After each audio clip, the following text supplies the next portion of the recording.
Assalamualaikum warahmatullahi wabarakatuh. Sebelumnya yang berhormat kepada dosen saya, Dr. Maleri Tela Umbanua STP MSc. Perkenalkan, nama saya Muhammad Khoi Fai dengan NPM 2454071016. Di sini saya akan presentasi mata kuliah motor bakar yang berjudul Motor Bakar 4 Tak Bensin dan Diesel. Oke, di slide pertama ada apa itu mesin 4 tak. Jadi mesin empat tak adalah jantung dari sebagian besar kendaraan modern di dunia. Sistem ini bekerja melalui 4 langkah piston yang terkoordinasi dengan sempurna, menciptakan siklus pembakaran yang efisien dan terkontrol. Yang pertama, ada hisap. Jadi hisap itu piston bergerak turun, membuka saluran masuk, dan selanjutnya ada kompresi. Kompresi itu piston naik, merapatkan campuran bahan bakar, dan udara yang masuk. Selanjutnya ada tenaga. Tenaga itu ledakan terjadi, piston mendorong turun, dan yang terakhir itu ada buang. Piston naik, gas keluar. Jadi siklus empat tak ini lengkap, membutuhkan 2 putaran penuh poros engkol, menciptakan ritme kerja yang konsisten dan dapat diandalkan. Teknologi ini telah terbukti efisien dan digunakan secara luas pada berbagai kendaraan bermotor mulai dari sepeda motor hingga mobil penumpang dan kendaraan komersial berat. Dan kalau di pertanian, contoh motor bakar 4 tak yang pertama ya seperti traktor, traktor 4 roda, traktor 2 roda, karena kenapa 4 tak? Karena motor bakar 4 tak digunakan di bidang pertanian itu adalah karena jenis mesin ini punya karakteristik yang lebih sesuai untuk kerja berat dan jangka panjang. Oke, selanjutnya langkah kerja mesin 4 tak. Setiap langkah dalam siklus 4 tak memiliki peran spesifik yang berkontribusi pada keseluruhan kinerja mesin. Pemahaman mendalam tentang setiap fase akan membantu kita menghargai perbedaan mendasar antara mesin bensin dan diesel. Jadi yang pertama, langkah hisap. Langkah hisap, piston bergerak ke bawah, volume silinder meningkat, dan tekanan di dalamnya turun. Hal ini menciptakan vakum yang menghisap campuran udara dan bahan bakar pada mesin bensin, atau hanya udara murni pada mesin diesel. Melalui saluran masuk yang terbuka, proses ini sangat penting untuk memastikan jumlah bahan bakar dan oksigen yang tepat untuk pembakaran. Nah, yang selanjutnya ada langkah kompresi. Kedua saluran masuk dan buang menutup sepenuhnya, dan piston bergerak ke atas. Campuran yang masuk dikompresi hingga volume berkurang drastis. Suhu meningkat, suhu meningkat tajam, dan tekanan mencapai ratusan bar. Pada mesin bensin, persiapan pembakaran dimulai pada persiapan pembakaran dimulai. Pada mesin diesel, kompresi mencapai tingkat ekstrim untuk memicu pembakaran spontan. Terus selanjutnya di sini ada langkah tenaga.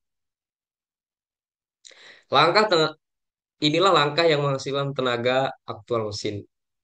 Campuran yang sudah terkompresi terbakar menghasilkan ledakan mendorong piston dengan kuat ke bawah. gas-gas panas hasil pembakaran berkembang, menciptakan tekanan luar biasa di dalam silinder yang ditransmisikan menjadi gerak mekanis melalui piston dan batang penghubung. Yang terakhir, langkah buang.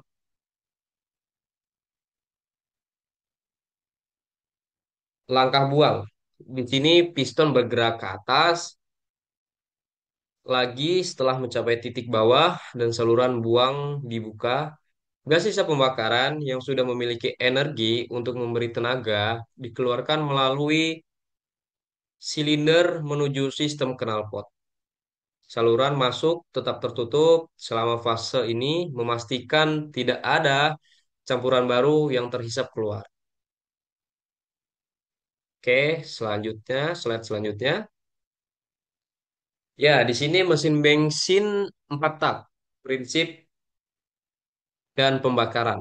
Mesin bensin menggunakan sistem pencampuran sebelumnya pembakaran. Pada teknologi karburator tradisional, bensin disemprot dan bercampur dengan udara di luar silinder. Sistem injeksi modern yang sekarang dominan dipakai di motor bakar 4 tak sekarang, yaitu sistem injeksi modern. Menyemprotkan bensin langsung ke ruang masuk atau silinder. Namun tetap namun tetap sebelum pembakaran dimulai. Di sini pembakaran terkontrol, busi menghasilkan listrik pada waktu yang sangat tepat. Percikan listrik pada waktu yang sangat tepat, memicu pembakaran campuran udara dan bensin. Timing pembakaran dapat diatur dengan presisi melalui sistem pengapian elektronik, memungkinkan optimalisasi tenaga dan efisiensi sesuai kondisi kerja mesin. Selanjutnya, tekanan moderat. Tekanan tekanan pembakaran pada mesin bensin relatif lebih rendah dibanding diesel. Kisaran 30 sampai 50 bar pada kondisi normal. Hal ini memungkinkan konstruksi mesin yang lebih ringan dan murah karena tidak memerlukan material sekuat yang digunakan pada mesin diesel. Oke, yang selanjutnya yang terakhir, putaran tinggi. Putaran tinggi mesin bensin beroperasi optimal pada putaran 5.000 sampai 6.000 RPM. Bahkan beberapa mesin sport mencapai 8.000 RPM atau lebih.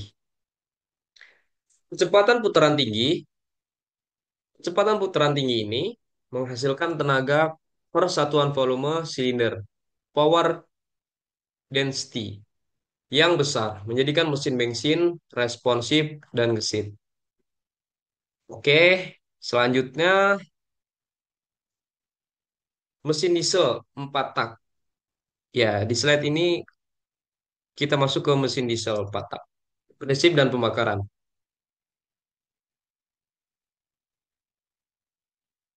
Mesin diesel mengikuti filosofi yang sama sekali berbeda.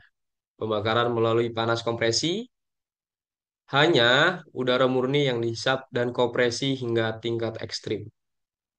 Jadi diesel ini sangat berbeda eh, dengan prinsip dan pembakaran mesin bensin. Kenapa begitu? Karena mesin diesel ini tidak memakai busi untuk memercikan listrik atau memercikan api dari busi tersebut.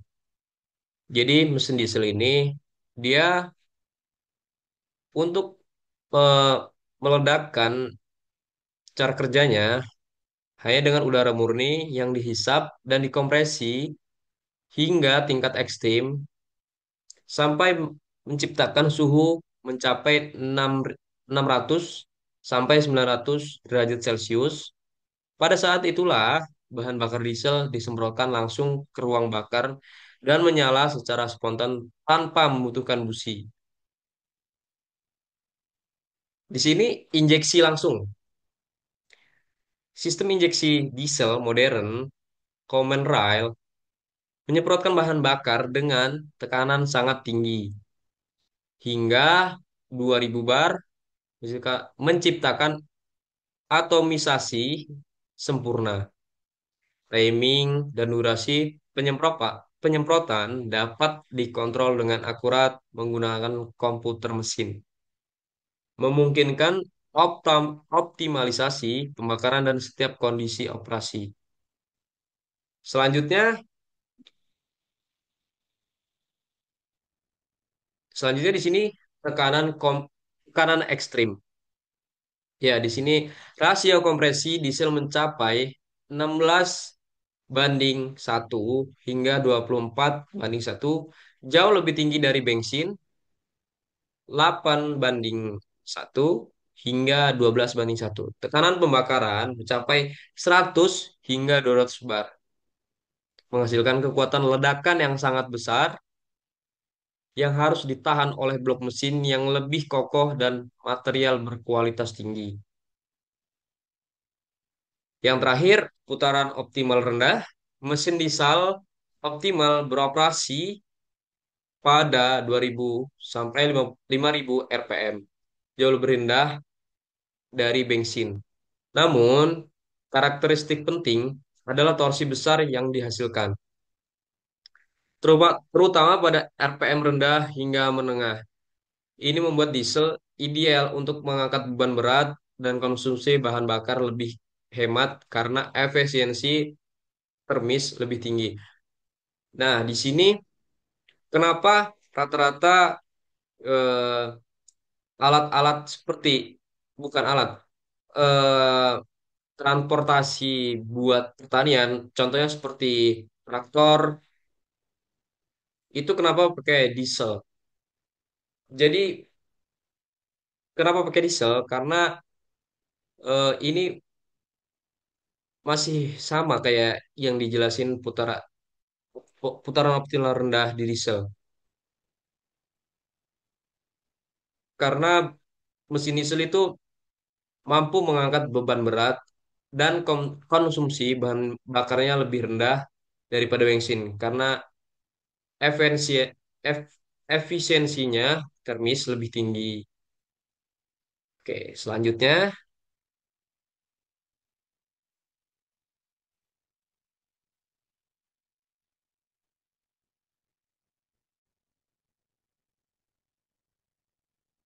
ya selanjutnya di sini selanjutnya perbandingan campuran dan pembakaran. Perbedaan mendasar antara bensin dan diesel terletak pada cara campuran bahan bakar dan udara terbentuk secara bagaimana pembakaran dipicu dan dikendalikan. Yang pertama, bensin, campuran. Campuran udara dan bensin sudah tercampur merata sebelum memasuki silinder, baik di karburator maupun di saluran masuk pada sistem injeksi. Pembakaran dimulai dari satu titik, yaitu busi, dan menyebar ke seluruh ruang bakar dengan cepat tergantung kualitas campuran dan timing pengapian. Yang selanjutnya, diesel. Campuran dalam silinder. Hanya udara yang terkompresi, kemudian bahan bakar disemprotkan langsung ke dalam ruang bakar pada saat kompresi mencapai puncaknya. Pembakaran terjadi seiring dengan proses penyemprotan, sehingga bisa dikendalikan dengan sangat presisi melalui durasi dan timing injeksi. Rasio pencam Rasio pencampuran, stoikiometri, bensin umumnya menggunakan rasio udara bahan bakar ideal sekitar 1:14 hingga 1:15. Pada pada ideal kondisi praktis bisa 1:10. Diesel menggunakan rasio yang jauh lebih kurus 1:20 hingga 1:40 itu. Artinya, udara jauh lebih dominan. Perbedaan ini refleksi dari cara pembakaran yang berbeda. Bensin membutuhkan campuran homogen yang kaya, diesel membutuhkan campuran kurus karena pembakaran terarah dari injeksi. Selanjutnya, keunggulan mesin bensin dan diesel. Yang pertama itu keunggulan mesin bensin. Yang pertama, putaran tinggi dan responsif. Mesin mencapai RPM tinggi dengan cepat, memberikan akselerasi yang tajam dan responsif terhadap input driver. Suaranya lebih halus karena putaran tinggi dan pembakaran lebih ringan. Suara mesin bensin umumnya lebih halus dan tidak berdengung seperti diesel. Biaya awal lebih murah, konstruksi mesin bensin lebih sederhana dan material lebih standar, menjadikan harga pembelian kendaraan lebih terjangkau. Desainnya fleksibel, dapat dikembangkan dalam berbagai ukuran, dari mesin kecil hingga mesin besar, dengan performa yang sangat bervariasi. Ya, di sini selanjutnya ada keunggulan mesin diesel. Yang pertama, efisiensi bahan bakar tinggi. Diesel menggunakan lebih sedikit bahan bakar untuk menghasilkan tenaga yang sama dan hemat biaya operasionalnya jangka panjang. Yang kedua, torsi besar dan RPM rendah. Tenaga besar tersedia sejak putaran mesin masih rendah, ideal untuk menarik beban berat tanpa harus meningkatkan RPM. Kenapa mesin diesel ini banyak, bukan mengapa. Jadi mesin diesel ini makanya banyak dipakai di truk besar karena tenaganya besar tersedia sejak putaran mesin rendah. Idealnya untuk menarik beban berat tanpa harus meningkatkan RPM. Selanjutnya, umur mesin lebih panjang. Konstruksi lebih kokoh dan pembakaran lebih terkontrol menghasilkan keausan komponen lebih rendah. Jadi biasanya kalau dari segi harga, kalau mesin bensin itu lebih murah biasanya dan mesin diesel lebih mahal karena konstruksinya lebih kokoh dibanding bensin mesin diesel. Yang terakhir, cocok untuk beban berat. Kombinasi torsi besar dan efisiensi membuat pilihan utama untuk truk. Nah, ini untuk truk dan bus dan mesin industri. Oke, selanjutnya tantangan dan teknologi modern. Kedua jenis mesin menghadapi lingkungan yang serius. Namun, namun solusi teknologi terus berkembang untuk meminimalkan dampak negatif terhadap lingkungan. Yang pertama itu emisi bensinnya. Mes, Mesin bensin menghasilkan CO, karbon monoksida, dan HC hidrokarbon yang tinggi. Teknologi katalitik konverter mengoksidasi polutan ini menjadi CO2 dan air yang lebih aman. Sementara sistem injeksi presisi dan kontrol elektronik mengurangi emisi lebih lanjut. Selanjutnya emisi diesel. Diesel menghasilkan NOx, nitrogen oksid, dan partikulat yang bermasalah. Teknologi common rail dengan kontrol presisi, turbo turbocharger yang terukur, dan sistem SCR menekan emisi ini secara signifikan. Efisiensi termal. Diesel memiliki efisiensi termal 40 sampai 45%, jauh lebih baik daripada bensin. Kalau bensin 30 sampai 35%. Contoh ekstrim adalah Wärtsilä 31, mesin diesel 4 tak terbesar dan paling efisiensi di dunia dengan efisiensi mencapai 51%. revolusioner untuk industri maritim modern. Ya, selanjutnya,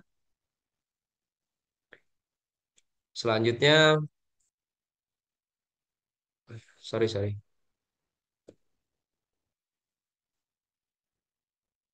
Selanjutnya, visualisasi langkah kerja mesin diesel. Maaf, bentar. Perbandingan visual visual antara kedua mesin menunjukkan dengan jelas perbedaan mendasar dalam pembakaran dan penempatan komponen kunci. Ya,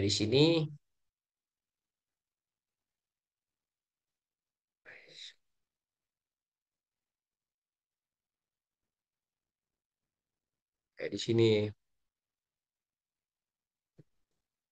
Maaf, maaf.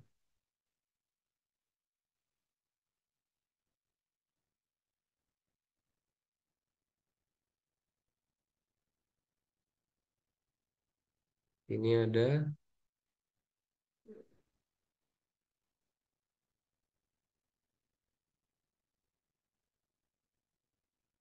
Oke, mesin diesel, intake, air only, kompresi mixture, kompresi, power, mesin bensin.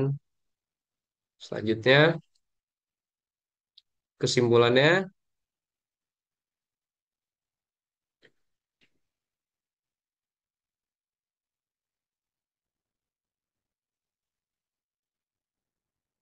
mesin 4 tak bensin dan diesel pada hakikatnya menjalankan siklus kerja yang sama, tetapi pendekatan mereka terhadap pembakaran dan efisiensi sangat berbeda, menghasilkan karakteristik kinerja yang khas. Yang pertama, prinsip kerja yang sama, kedua mesin mengikuti siklus hisap kompresi tenaga buang dengan dua putaran poros engkol.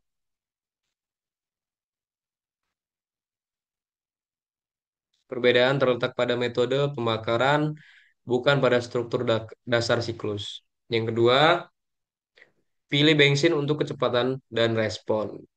Jika Anda menginginkan akselerasi tajam, suara halus, dan kendaraan yang responsif untuk perjalanan sehari-hari atau kesenangan berkendara, mesin bensin adalah pilihan yang tepat dengan biaya operasional dan pemeliharaan yang lebih umum.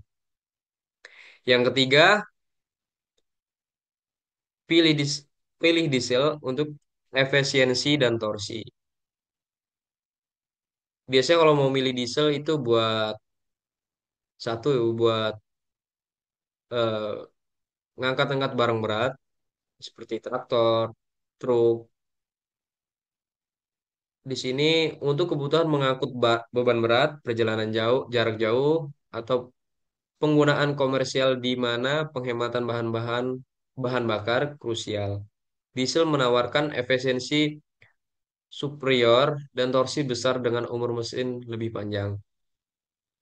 Yang terakhir, teknologi terus berkembang.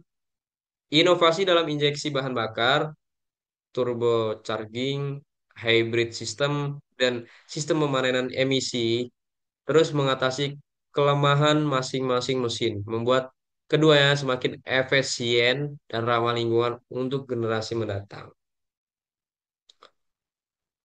Di sini juga ada contoh soal untuk memahami lebih lanjut perbedaan efisiensi. Mari kita simulasikan biaya bahan bakar untuk perjalanan sejauh 1.000 km dengan asumsi harga dan konsumsi rata-rata. Skenario perjalanan jarak tempuh 1.000 km, harga bensin 13.000 per liter, harga diesel 10.000 per liter. Data efisiensi rata-rata. Mesin bensin 12 km per liter, mesin diesel 18 km per liter. Jadi perhitungannya di sini mesin bensin 1.000 km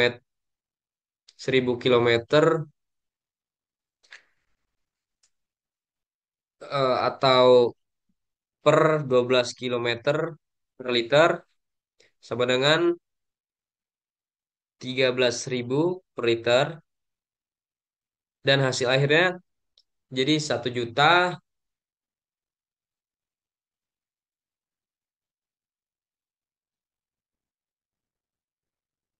Anjir, anjir.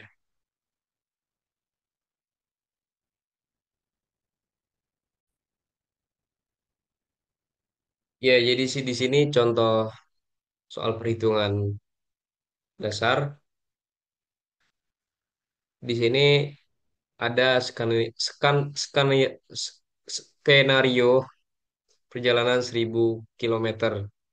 Jarak tempuhnya 1.000 kilometer. Harga bensin 13.000 per liter. Dan harga diesel 10.000 per liter.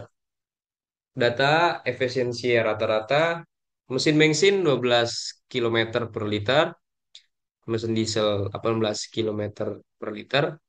Jadi perhitungannya di sini kita simpulkan mesin bensin lebih mahal dibandingkan mesin diesel. Di sini mesin bensin dengan 1.000 kilometer per 12 kilometer per liter itu dengan harga 13.000 kisaran 1 juta sekian. Sedangkan mesin diesel dengan jarak tempuh yang berbeda lebih jauh kayak daripada mesin bensin, tapi biayanya lebih murah, kisaran 500. Jadi dari perhitungan ini jelas terlihat bahwa mesin diesel menawarkan penghematan.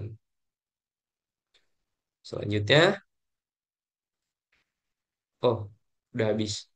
Oke, sekian materi pertama presentasi saya. Saya akhiri. Wassalamualaikum warahmatullahi wabarakatuh. Terima kasih.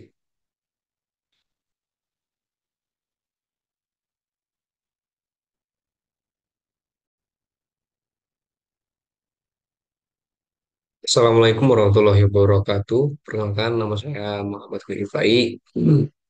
Di sini saya akan presentasi yang ketiga, eh, masih sama mata kuliah motor bakar dengan judul motor bakar dua tak bensin. Oke.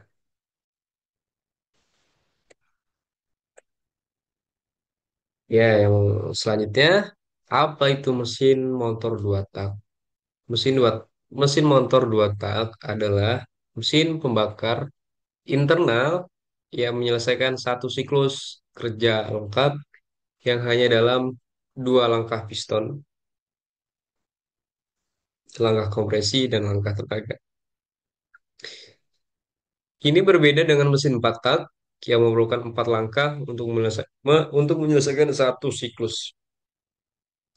Mesin jenis ini menjadi le- menjadi legendaris di Indonesia, terutama melalui motor-motor ikonik seperti Yamaha Air King dan Suzuki TS yang berdominasi jalanan Indonesia dari era 9 80-an hingga awal 2000-an.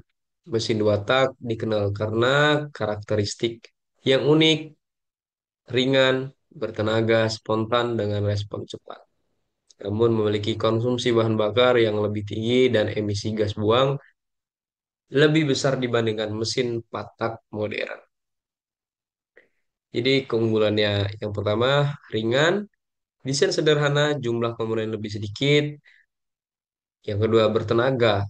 Jadi mesin dua tak ini sangat bertenaga karena pertama dia cuma menyelesaikan satu siklus kerja kayak dalam dua langkah piston dan desainnya sederhana, komponen lebih sedikit, jadi lebih ringan. Tenaga keluar per putaran lebih tinggi, responsif, akselerasi cepat, dan spontan. Oke, selanjutnya cara kerja mesin dua tak bensin. Mesin dua tak menjalankan dua langkah piston dalam putaran poros engkol.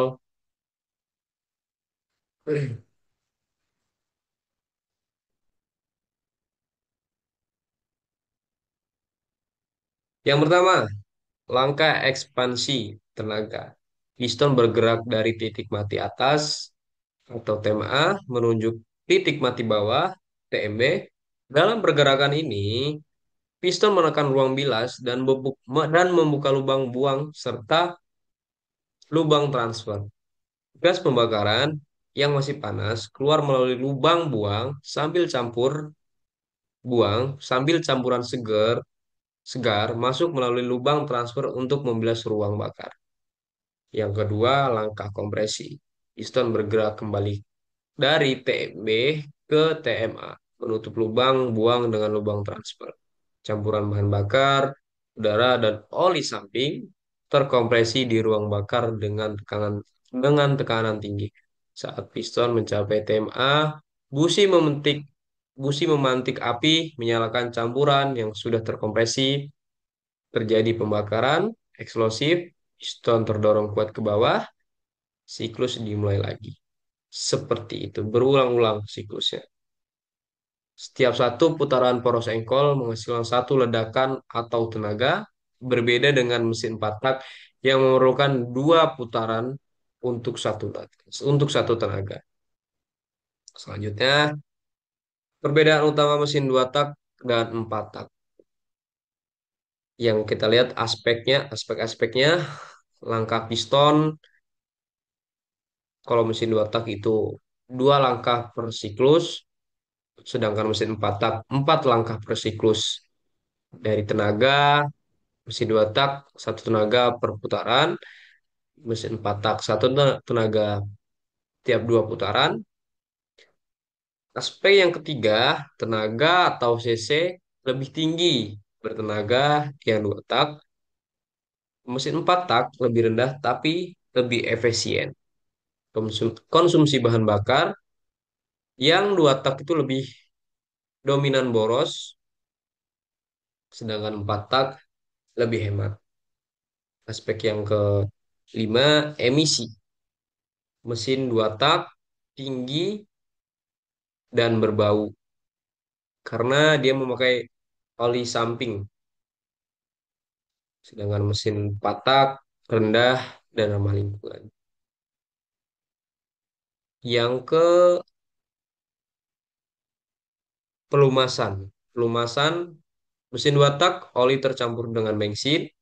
Kalau mesin 2 tak oli dan bahan bakar itu dicampur menjadi satu. Sedangkan yang mesin 4 tak oli terpisah. Yang terakhir itu bobot. Mesin 2 tak ringan dan 4 tak lebih berat. Mesin 2 tak lebih bertenaga per cc karena menghasilkan satu tenaga setiap satu putaran poros engkol. Sementara mesin 4 tak baru menghasilkan satu tenaga setiap dua putaran. Namun, kelebihan tenaga ini diimbangi dengan konsumsi bahan bakar dan oli yang jauh lebih tinggi serta emisi gas buang yang banyak. Oke, selanjutnya keunggulan dan kekurangan mesin 2 tak. Memahami kelebihan dan keterbatasan mesin 2 tak penting untuk menentukan penggunaan yang tepat. Yang pertama, keunggulan. Yang pertama ada bobot. Jadi mesin 2 tak. Jadi motor bakar 2 tak itu lebih ringan, komponen-komponennya seperti kerangkanya lebih sedikit lah. Maksudnya kayak komponen-komponen yang di motor bakar 2 tak itu lebih sedikit dibanding 4 tak. Desainnya sederhana dengan komponen minimal membuat mesin lebih ringan. Yang tadi saya bilang, jadi lebih sedikit komponen-komponennya kalau yang 2 tak. Ideal untuk motor trail. Jadi yang saya tahu eh, yang terkenal motor 2 tak untuk trail itu ya yang pertama KTM yang 2 tak, motor cross itu juga, dan aplikasi yang membutuhkan bobot rendah untuk akselerasi tinggi dan kelincahan. Tenaganya keluar cepat, menghasilkan tenaga penuh setiap satu putaran poros engkol, memberikan respon akselerasi yang sangat cepat dan spontan, sempurna untuk balap atau performa tinggi. Biasanya mesin 2 tak itu dipakai di eh, drag race yang saya tahu karena tenaganya lebih kencang. Desainnya sederhana, komponen lebih sedikit, berarti biaya produksi lebih murah. Jadi biaya produksinya untuk perawatan motor mesin dua tak itu lebih murah dan perbaikan lebih mudah dengan peralatan sederhana. Kekurangannya jelas konsumsi bahan BBM-nya lebih tinggi. Kalau dua tak itu lebih boros dibanding empat tak. Emisi tinggi, gas buang lebih banyak mengandung polutan, kar berbau, menyengat, bau khas dua tak, dan tidak memenuhi standar emisi modern yang ketat. Jadi rata-rata kalau mesin dua tak itu mengeluarkan asap. Biasanya itu ciri khasnya dua tak. Regulasi ketat. Standar lingkungan global yang semakin ketat telah mengurangi drastis penggunaan mesin dua tak, terutama di negara-negara maju, industri otomotif modern. Pelumasan kompleks memerlukan oli samping yang tercampur dengan bahan bakar, memerlukan rasio pencampuran yang tepat untuk menghindari kerusakan mesin.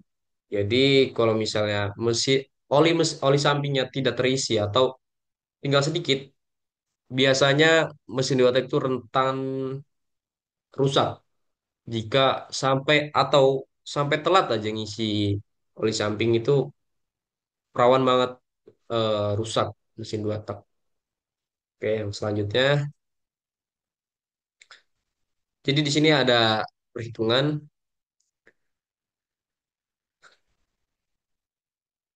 Kita lihat sebentar.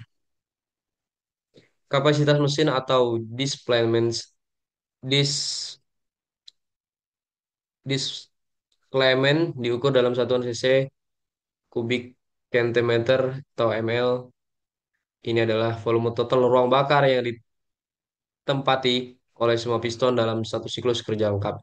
Mengetahui cara menghitung cc penting untuk memahami spesifikasi mesin dan potensi tenaganya. Rumus dasar perhitungan cc yaitu cc 0,785 dikali D kuadrat dikali S dikali N, di mana D diameter piston dalam sentimeter, N jumlah silinder, S itu panjang struknya, dan konstantanya 0,785. Langkah-langkah menghitung,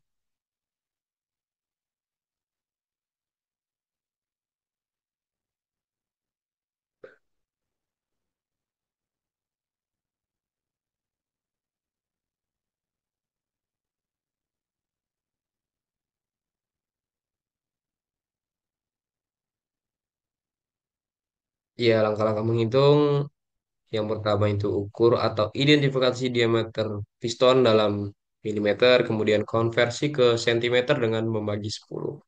Yang kedua, ukur atau identifikasi panjang langkah stroke dalam milimeter, kemudian konversikan ke sentimeter dengan membagi 10. Contoh soal perhitungan kapasitas mesin dua tak. Soal sebuah motor dua tak memiliki diameter piston 54 milimeter, panjang langkah stroke 54 milimeter, dengan jumlah silinder satu hit. Terus hitunglah kapasitas mesin dalam suatu cc. Satuan cc. Penyelesaiannya konversi satuan diameter piston 54 milimeter dibagi 10 jadi 5,4 cm. Struknya 54 milimeter berarti masih sama 54 5,4 cm. Jumlah sindirnya satu. Masukkan ke rumus sisi 0,785 dikali 5,4 kuadrat kali 5,4 kali satu. Hitunglah pangkat 2, dihitung pangkat 2. Jadi hasilnya 529,16 cm kuadrat. Di sini ada lagi, masih sama perhitungannya, masih dasar semua. Oke, penyelesaian soalnya sama, penyelesaian soal latihannya. Diameter piston 60 milimeter bagi 10, 6,0 milimeter centimeter, stroke 54, 5,4 cm, ya, dan ketemulah 28,26. Kesimpulan dari presentasi yang ketiga ini, mesin dua tak menyelesaikan satu siklus kerja hanya dalam dua langkah piston dengan desain lebih sederhana dibanding mesin empat tak, namun kurang efisien dan ramah lingkungan. Tenaga maksimal memberikan tenaga penuh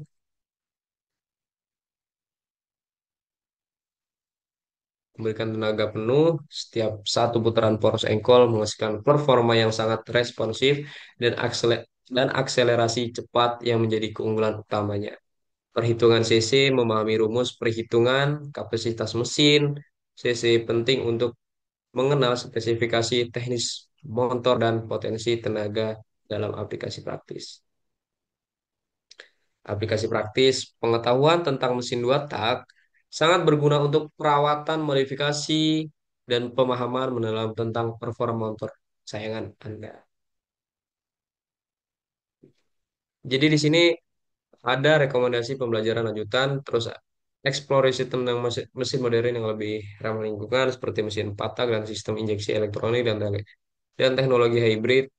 Praktik langsung dengan membongkar mesin dua tak nyata untuk memahami setiap komponen dan fungsi secara mendetail dan kembangkan keterampilan modifikasi mesin motor dengan pemahaman teknis yang kuat, meningkatkan performa dengan aman dan bertanggung jawab. Jadi rekomendasi itu buat kita yang ingin mendalami tentang otomotif, tepatnya di bidang motor mesin dua tak dan empat tak. Sekian presentasi dari saya. Jika ada kata-kata saya yang salah, saya mohon maaf. Saya akhiri. Wassalamualaikum warahmatullahi wabarakatuh. Terima kasih.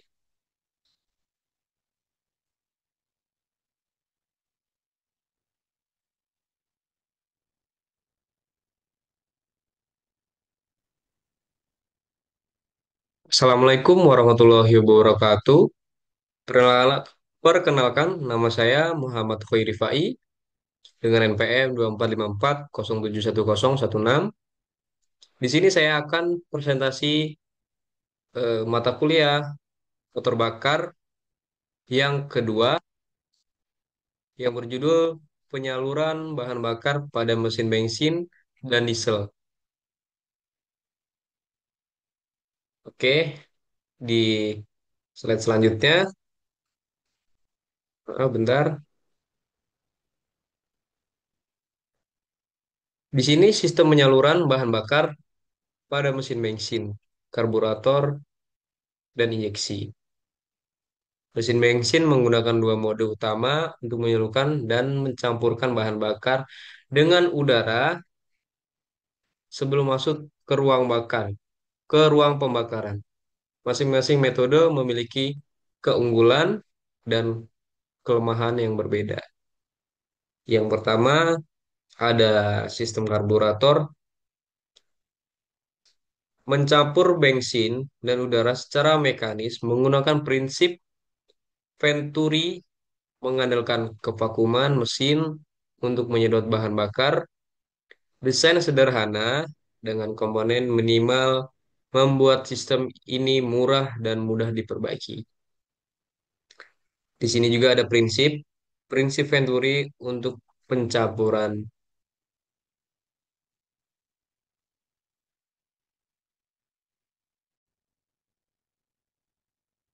Jadi, prinsip Venturi, prinsip Venturi itu mencampurkan bahan bakar dengan udara melalui karburator atau injektor dengan cara menyempitkan saluran udara. Ya, selanjutnya di sini ada respon throttle cepat, biaya pembelian lebih terjangkau. Sistem injeksi bensin menyemprotkan bensin secara presisi dengan kontrol elektronik penuh oleh ECU. Di sini ECU, Engine Control Unit. Teknologi ini memungkinkan optimalisasi rasio pembakaran untuk setiap kondisi operasi mesin. Di sini ada kontrol elektronik presisi, konsumsi bahan bakar lebih hemat, emisi gas buang lebih rendah. Di sini perbedaan utamanya, sistem karburator lebih sederhana dan terjangkau, tetapi kurang efisien. Sementara injeksi bensin menawarkan ekonomi bahan bakar superior dan kepatuhan lingkungan yang lebih baik. Teknologi injeksi telah menjadi standar industri modern karena performa dan kendala yang unggul. Oke, selanjutnya, slide selanjutnya kita lihat cara kerja sistem karburator. Yang pertama, udara masuk dan vakum. Udara masuk melalui pipa, udara menuju venturi, bagian yang menyempit. Saat mesin beroperasi, piston bergerak menciptakan vakum yang menarik udara dengan kecepatan tinggi melalui venturi. Selanjutnya,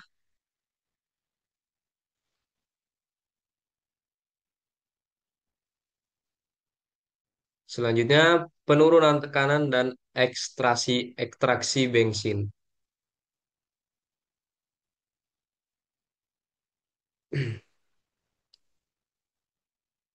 Saat udara melaju melalui bagian venturi yang sempit, tekanan udara turun sesuai prinsip Bernoulli. Penurunan tekanan ini menyedot bensin dari ruang pelampung fluid chamber masuk ke aliran udara.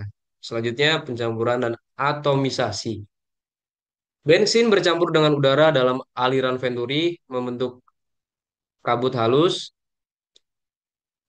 biasanya kayak embun, bahan bakar udara. Campuran homogen ini siap untuk pembakaran optimal di ruang bakar. Yang terakhir, masuk ke ruang bakar, campuran udara bensin masuk ke intake, manifold, dan kemudian setiap silinder respon terhadap pembukaan throttle sangat cepat, memberikan akselerasi dinamis pada kendaraan.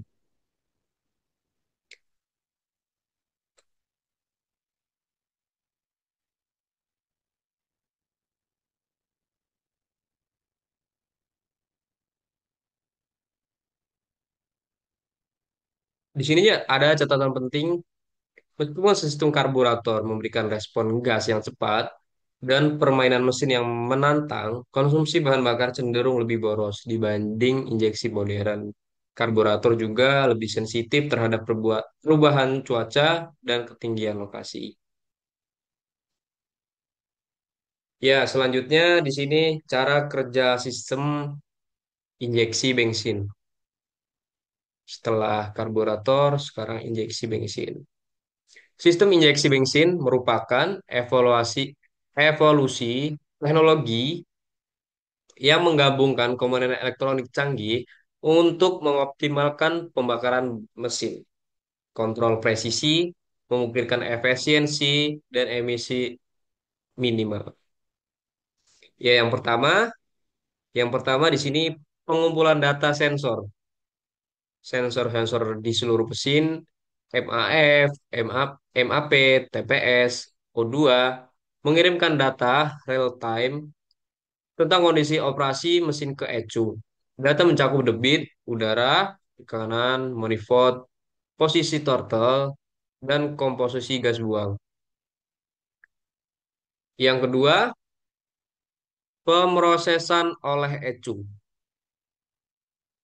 Di sini ECU, Engine Control Unit, menerima semua sinyal sensor dan membandingkan dengan map kalibrasi yang tersimpan. Komputer mesin menghitung jumlah bensin yang tepat untuk mencapai rasio stoikiometri optimal. Yang ketiga, penyemprotan presisi.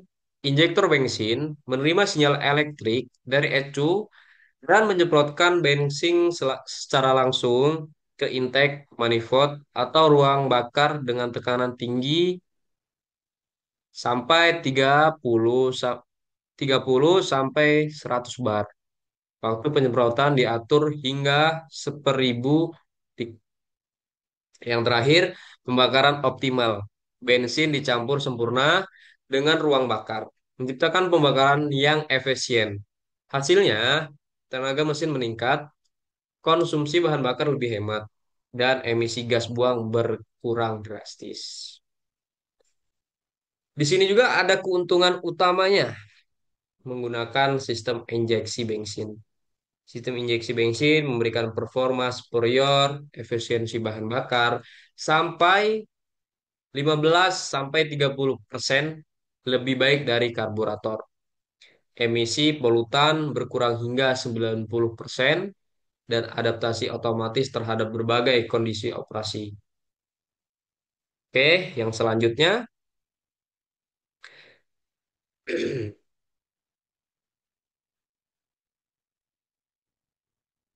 selanjutnya sistem penyaluran bahan bakar diesel, Bos pump, dan common rail. Mesin diesel membutuhkan sistem penyaluran bahan bakar yang lebih robust karena kebutuhan tekanan tinggi untuk menciptakan kabut bahan bakar yang sangat halus. Jadi dari nozzle atau injektor itu menyemprotkan bahan bakar seperti embun yang sangat halus. Dua teknologi ini utama mendominasi industri diesel modern. Yang pertama, pompa injeksi bus konvensional. Pompa injeksi mekanis yang mengatur tekanan dan waktu penyemprotan bahan bakar diesel. Menggunakan cam dan plunger untuk menciptakan tekanan penyemprotan yang dapat mencapai 200 lebih bar. Di sini juga teknologi terbukti dan handal. Biaya operasi biaya operasionalnya lebih rendah, maintainability-nya lebih relatif mudah, performa stabil dan di berbagai kondisi. Selanjutnya, sistem common rail. Ya, sistem common rail ini yang modern. Sistem modern dengan tangki tekanan tinggi rail yang menyuplai bahan bakar stabil ke injektor elektronik, dilengkapi EDC, Electronic Diesel Control, untuk kontrol timing dan volume injeksi yang sangat presisi. Teknologi berteknologi tinggi, kontrol elektronik penuh, emisi gas buang lebih rendah, operasi operasi mesin lebih senyap. Oke, kita lanjut. Fungsi dan fungsi dan cara kerja pompa bahan bakar diesel. Pompa bahan bakar diesel memiliki peran kritis dalam sistem penyaluran, bertanggung jawab untuk menghisap bahan bakar dari tangki, menyaringnya, dan memberikan tekanan tinggi yang diperlukan untuk injeksi efektif.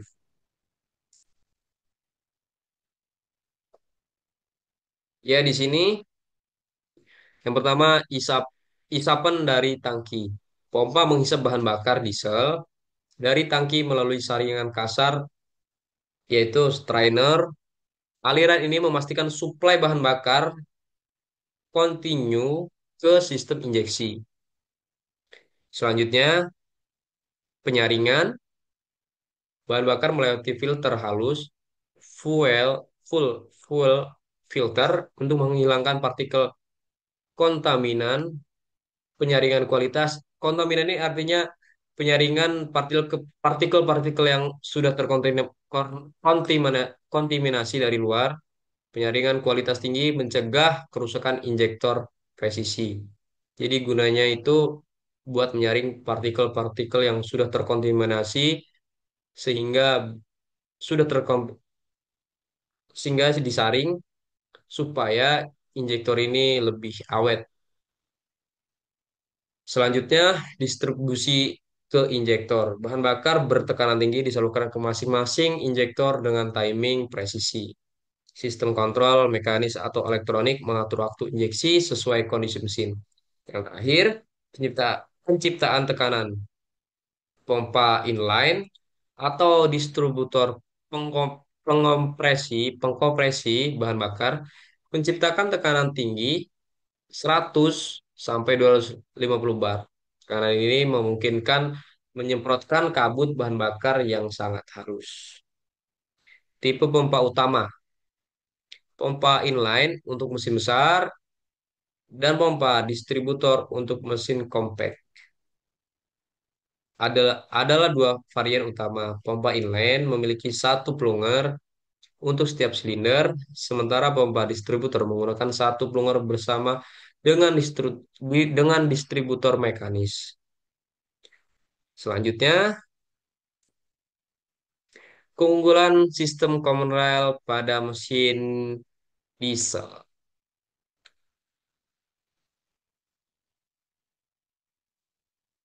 Sistem common rail mempresentasikan lompatan teknologi signifikan dalam industri diesel, menggabungkan presisi elektronik dan efisiensi mekanis untuk performa superior.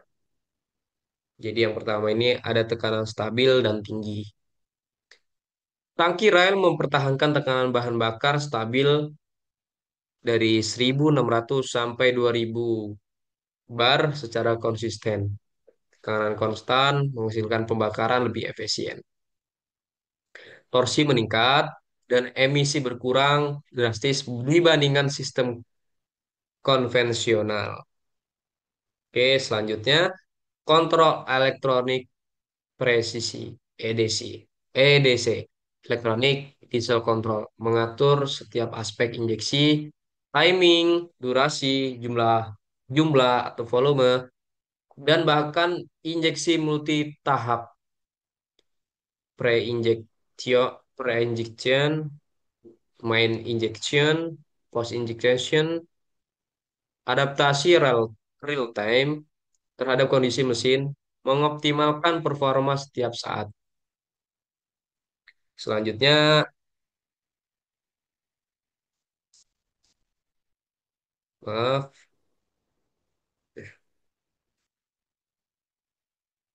selanjutnya pengurangan suara dan getaran. Injeksi multi tahap dan kontrol timing, presisi mengurangi ledakan pembakaran yang keras.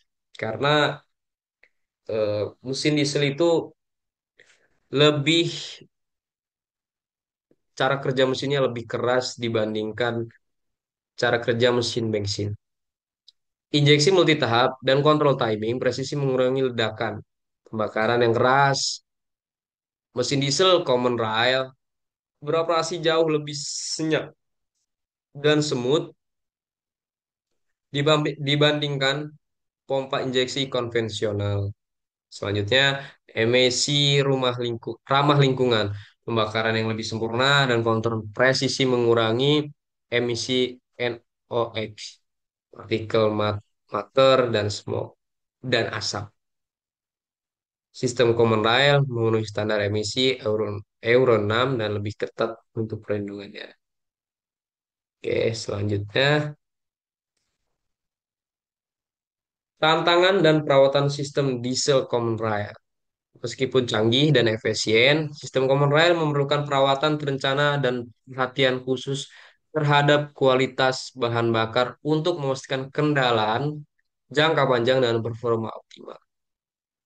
Jadi kita benar-benar harus memperhatikan lah kesehatan mesin diesel common rail ini, sistem diesel common rail. Tantangan utama sistem common rail itu sangat sensitif terhadap kualitas solar yang digunakan, bahan bakar berkualitas rendah dengan kadar sulfur tinggi, air, atau terkontaminasi partikel dapat menyebabkan masalah serius. Seperti slide yang di atas tadi, partikel-partikel yang sudah terkontaminasi itu sangat berbahaya bagi common rail, sistem diesel common rail. bisa terjadi injektor tersumbat atau macet, kerusakan plunger, pompa injeksi, korosi internal dari air, performa mesin menurun drastis. Jadi di sini ada solusinya, solusi perawatannya, metode infus injektor, cleaner. Jadi kita bersihkan, dapat membersihkan Nah, infus injektor ini, cleaner ini dapat membersihkan injektor tersumbat tanpa perlu bongkar mesin. Teknik ini mencegah biaya perbaikan besar dan downtime operasional yang merugikan. Jadi kita nggak perlu buang-buang waktu banyak lah buat bersihin injektor yang tersumbat doang. Pembersihan injektor berkala, penggunaan diesel berkualitas premium. Jadi ini solusi perawatannya, pembersihan injektor berkala, penggunaan diesel berkualitas premium, penggantian filter rutin, pemeriksaan sistem termostat. Di sini juga ada rekomendasi penting penggunaan solar berkeruak. Yang pertama, kita harus memperhatikan solarnya. Di sini harus menggunakan solar yang berkualitas tinggi dari pompa premium dan pelaksanaan perawatan preventif rutin setiap 15.000 sampai 20.000 kilometer. Sangat penting untuk menjaga performa sistem common rail dan memperpanjang umur komponen presisi. Oke, selanjutnya soal dan perhitungan menghitung volume bahan bahan apa nih? Bahan bakar yang disemprotkan. Soal sebuah mesin bensin injeksi menyemprotkan bensin dapat dengan debit tetap 50 mili per menit pada putaran idle 800 rpm. Hitung volume total bensin yang disemprotkan selama operasi idle selama 10 menit. Yang diketahui debit penyemprotan 50 mili per menit, waktu operasi 10 menit, putaran mesin 800 rpm. Jumlah bahan bakar yang disemprotkan, durasi mesin beroperasi pada kondisi itu, kecepatan mesin dalam putaran per menit. Kesimpulan dan pesan penting.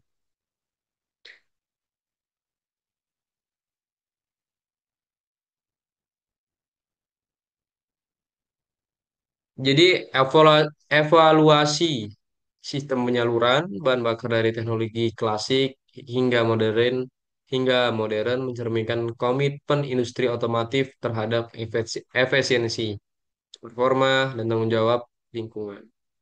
Yang pertama, evolusi berkelanjutan, sistem penyaluran dan bahan bakar terus berkembang dari karburator sederhana ke injeksi, bensin canggih dan common rail, diesel berteknologi tinggi.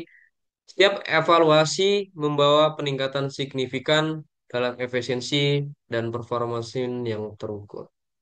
Keunggulan teknologi, sorry,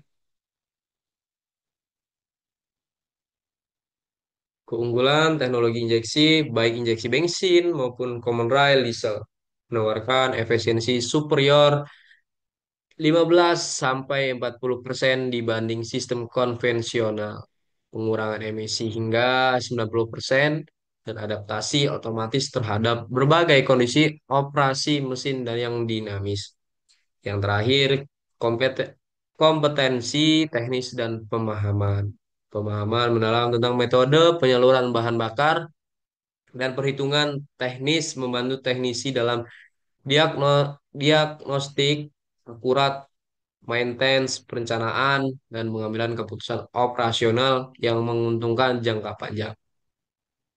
Masa depan penyaluran bahan bakar, tren menuju elektrifikasi kendaraan tidak menghapuskan penting pemahaman sistem tradisional, hybrid, diesel, dan sistem fuel cell. Mungkin presentasi kedua saya cukupkan. Saya akhiri. Wassalamualaikum warahmatullahi wabarakatuh. Terima kasih.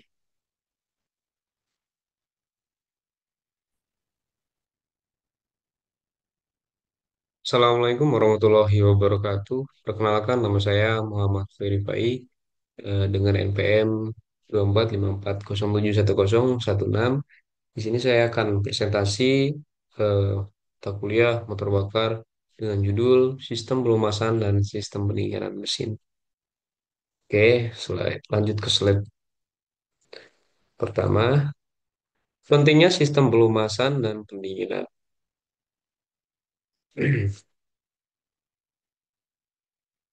Mesin internal kombinasi menghasilkan panas ekstrim dan gesekan yang dapat dengan cepat merusak komponen-komponen kritis jika tidak dikelola dengan baik.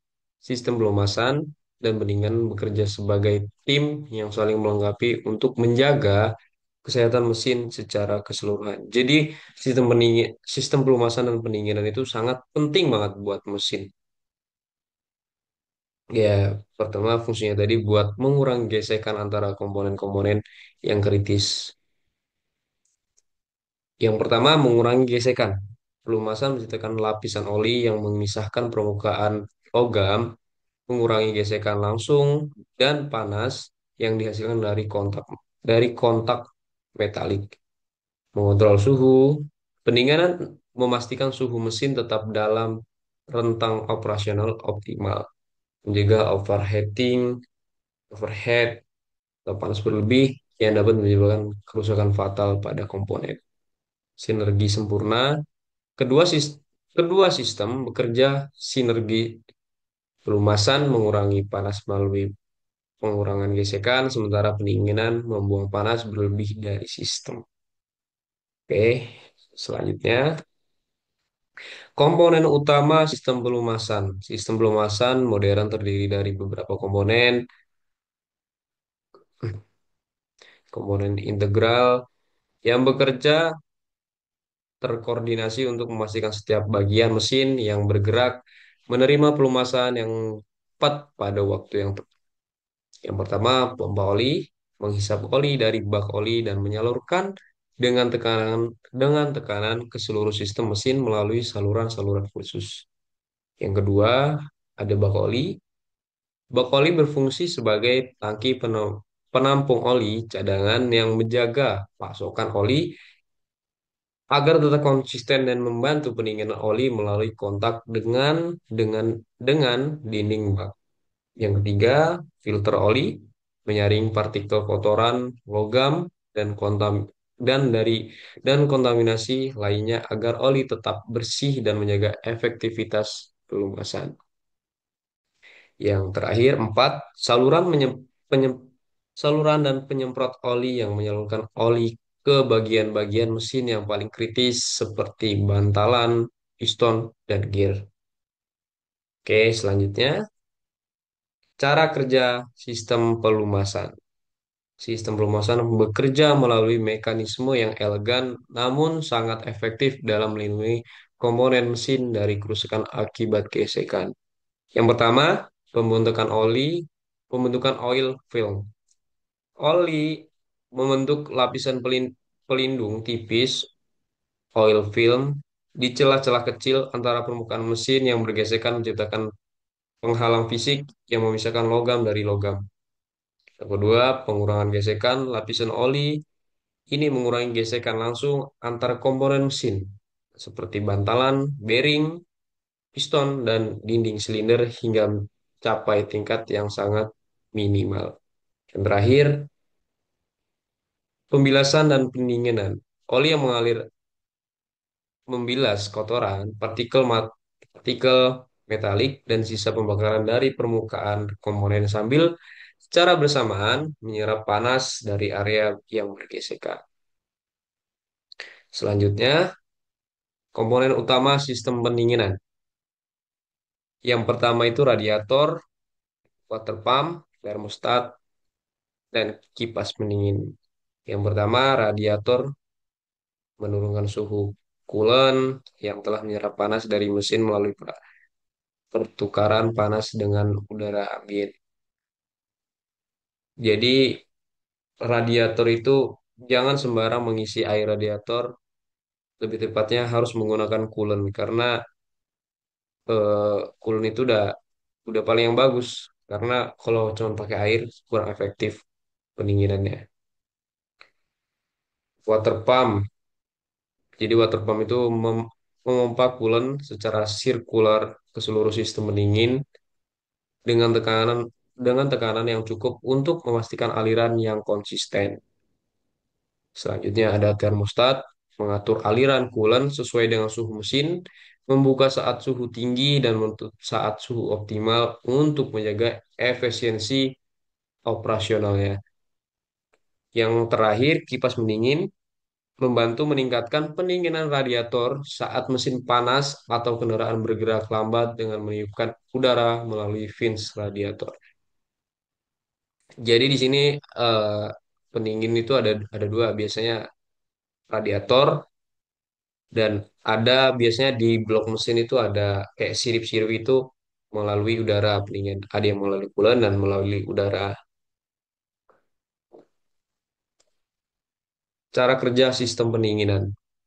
Sistem pendinginan adalah siklus berkelanjutan yang dirancang untuk menyerap dan menghilangkan panas berlebih dari proses pembakaran mesin dengan efisiensi yang terukur. Efisien dan terukur. Yang pertama, penyerapan panas. Coolant bersirkulasi melalui jalur-jalur yang di dalam blok mesin dan kepala silinder. Menyerap panas intens dari proses pembakaran. Sirkulasi ulang. Coolant yang sudah didinginkan kembali ke mesin untuk menyerap panas lagi menciptakan siklus berkelanjutan yang mencegah overheat. Transportasi coolant panas di bawah pompa air ke radiator untuk didinginkan dan termostat mengatur aliran agar suhu mesin tetap optimal. Pendinginan di radiator, coolant panas melepaskan panas ke udara ambien melalui permukaan metal yang luas, dibantu oleh kipas jika diperlukan. Oke, selanjutnya contoh soal perhitungan sistem perumasan dan pendinginan. Kondisi operasional, temperatur oli masuk ke lubang oil color LOC adalah 54,44 derajat Celcius. Sistem pendingin air mengalirkan coolant dengan flow rate 90 liter per menit untuk mendinginkan oli tersebut. Pernyataannya, hitung efektivitas pendingin untuk sistem ini. Tentukan penurunan viskositas oli dalam kondisi operasional. Analisis apakah penurunan viskositas ini masih dalam batas aman untuk menjaga fungsi bantalan mesin. Berikan rekomendasi penyesuaian parameter jika diperlukan. Optional performa. Oke. Penyelesaiannya ada di sini perhitungannya. Efektivitas pendingin. Hasil perhitungannya di sini mendapatkan 0,409 atau 40,90%. Nilai ini menunjukkan bahwa heat exchanger mampu mencapai 40,95 dari kondisi pendingin ideal. Ini berarti oil color cukup efektif untuk kondisi operasional normal dengan kapasitas pendingin yang bergantung pada luas permukaan dan kecepatan aliran. Ya, yang kedua penurunan viskositas oli. Hasil perhitungan penurunan viskositas ya adalah 14,81% pada suhu operasional 54,44 derajat Celcius. Viskositas oli menurun sebesar 14,81%. Ini melebihi batas aman standar industri yang umumnya 10%. Penurunan viskositas berlebihan mengurangi kemampuan oli membentuk oli film yang kuat. Analisis karaktikal. Simpulannya, kondisi ini memerlukan tindakan penyusuaian penurunan viskositas 14,81% melebihi toleransi 10% yang dapat mengakibatkan pengurangan kapasitas pembentukan oli film, peningkatan gesekan antar komponen, akselerasi keausan bantalan, bearing wear. Di sini juga ada rekomendasi dan solusi. Tinggal tingkat flow rate cooling water.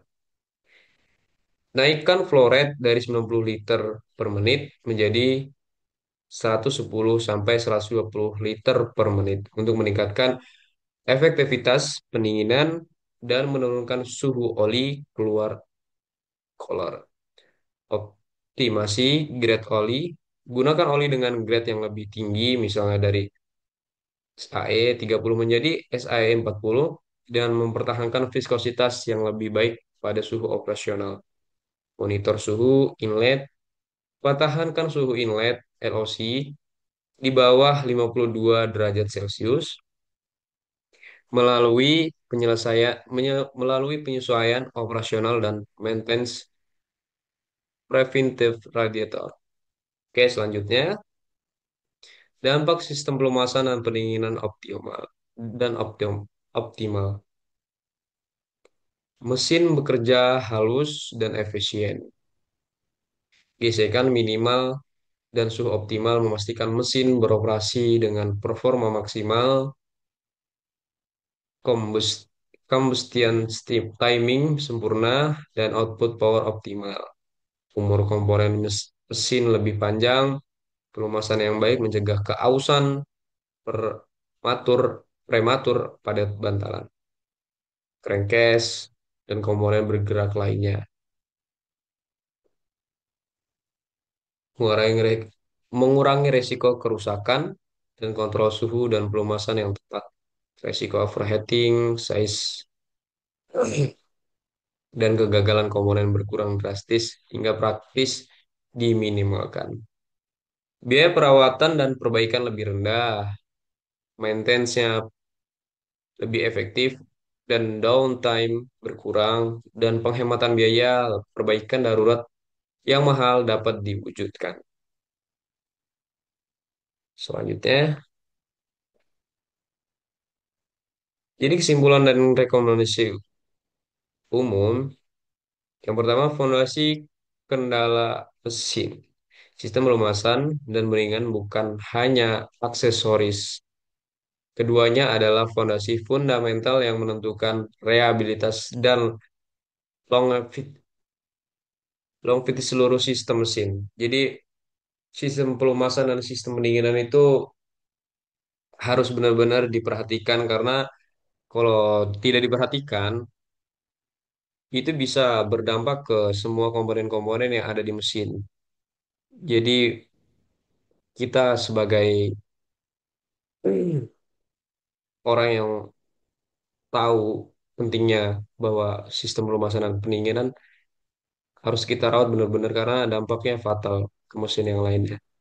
Yang kedua, parameter kritis memerlukan monitoring, flow rate, temperatur inlet atau outlet, viskositas oli harus diperhatikan juga, dan kondisi radiator harus dipantau secara rutin melalui sistem instrumentasi yang handal. Perhatikan teknis untuk optimasi, analisis kuantitatif seperti kontrol efektifin, effectiveness dan viscosity drop calculation membantu mengidentifikasi masalah sebelum terjadi kerusakan katastropik.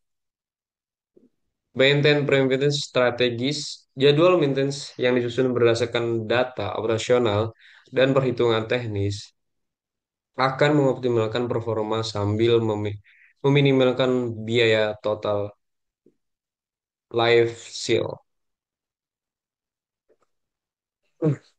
Oke, mungkin sekian presentasi dari saya. Jika ada kata-kata saya yang salah, saya mohon maaf. Akhiri, wassalamualaikum warahmatullahi wabarakatuh. Terima kasih.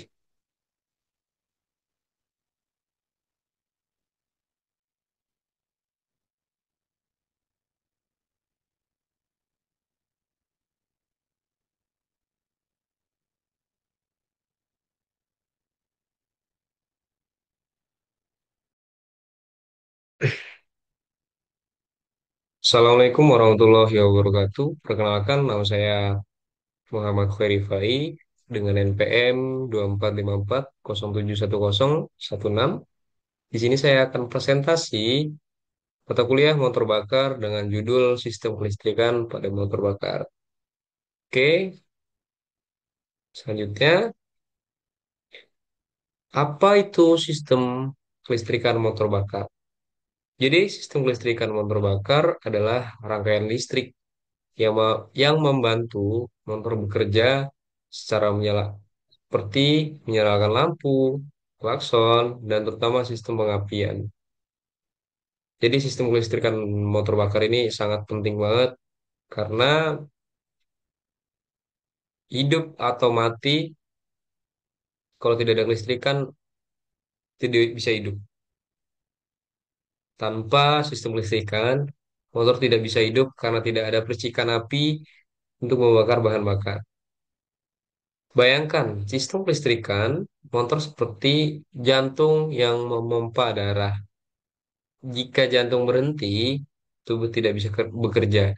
Begitu juga sistem kelistrikan, jika tidak berfungsi, motor sama sekali tidak bisa menyala.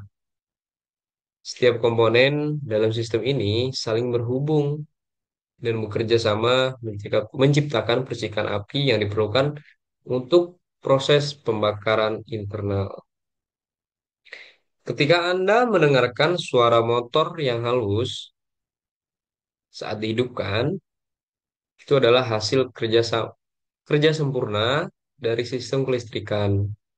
Dari momen Anda memutar memutar kunci kontak, hingga mesin berdetak-detak, semua itu terjadi karena koordinasi luar biasa antara komponen listrik dan mekanik. Oke, selanjutnya komponen utama sistem kelistrikan motor. Jadi di sini ada 4 komponen utama atau bisa disebut tulang punggung sistem kelistrikan motor bakar. Yang pertama, yang terpenting, aki, aki atau baterai. Sumber listrik utama saat motor mati atau saat starter bekerja, aki menyimpan energi listrik dan siap memberikannya kapanpun dibutuhkan. Jadi aki ini eh, sangat benar-benar dibutuhkan dalam sistem kelistrikan motor bakar.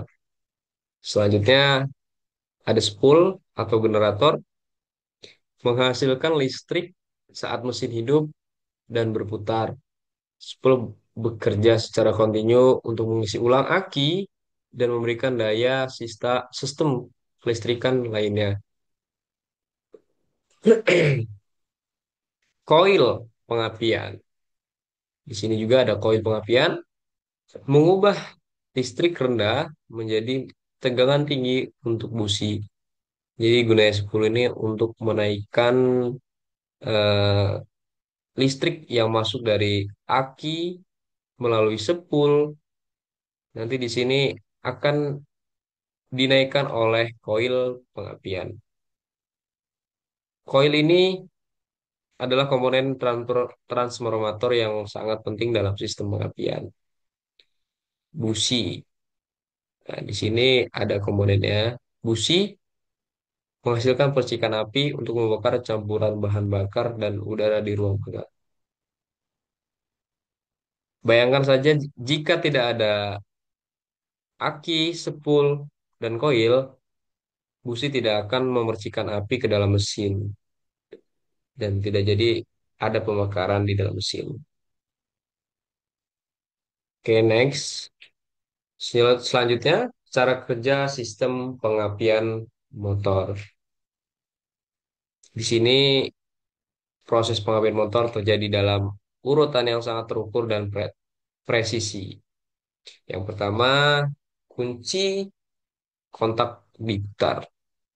Ketika Anda memutar kunci kontak, rangkai listrik tertutup dan arus listrik dari aki mulai mengalir ke seluruh sistem pengapian. Yang kedua, listrik menuju koil pengapian.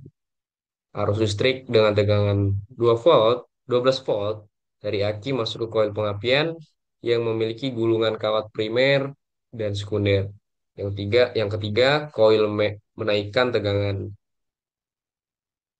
Melalui proses induksi elektromagnetik, koil mengubah tegangan rendah dari 12 volt menjadi tegangan tinggi ribuan volt. Biasanya mencapai 20.000 volt atau sampai lebih biasanya. Jadi koil koil itu fungsinya juga menaikkan tegangan. Jadi misalnya dari aki 12 volt, nanti untuk membersihkan busi, dia eh, bukan, bukan. Untuk membersihkan busi itu memerlukan tegangan yang tinggi agar percikan yang sempurna. Percikan api di busi. Tegangan tinggi ini menuju ke busi yang menghasilkan percikan api di sela-sela busi. Percikan ini menyalakan campuran bensin dan udara yang telah siap di ruang bakar. Yang terakhir, mesin hidup.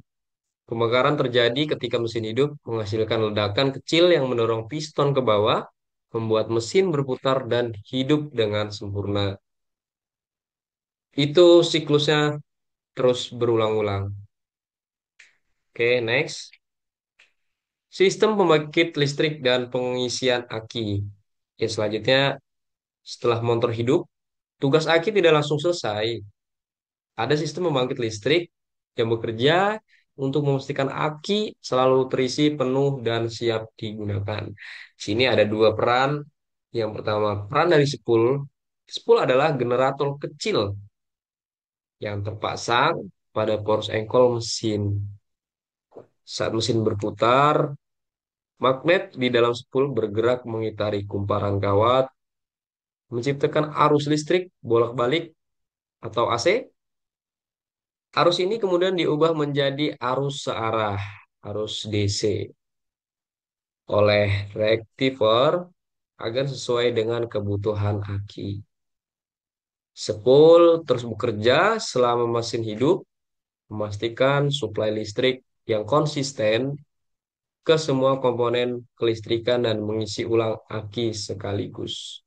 Jadi intinya peran spool itu mengisi aki selama mesin hidup, mengisi daya aki selama mesin hidup. Makanya kebanyakan orang misalnya sudah lama tidak dipakai motor, pasti dipanaskan dulu biar akinya mengisi dayanya dengan cara menghidupkan motor itu tadi. Yang kedua, peran regulator. Regulator di sini berfungsi sebagai polisi lalu lintas. Polisi lalu lintas listrik menjaga lalu lintas listrik yang menjaga tegangan tetap stabil. Tanpa regulator, tegangan yang dihasilkan spool bisa terlalu tinggi dan merusak aki serta komponen kelistrikan lainnya. Jadi peran regulator di sini berarti kayak mengurangi tegangan dari spool agar tidak merusak komponen-komponen kelistrikan yang lainnya. Regulator ini memastikan tegangan output spool selalu berada di angka yang aman. Biasanya antara 13 sampai 15 volt sehingga aki terisi dengan aman dan semua perangkat kelistrikan terlindungi dari kerusakan. Next, selanjutnya sistem starter motor. Sistem starter motor adalah komponen yang bertanggung jawab untuk memutar mesin saat pertama kali dihidupkan. Inilah mengapa kita membutuhkan aki yang kuat.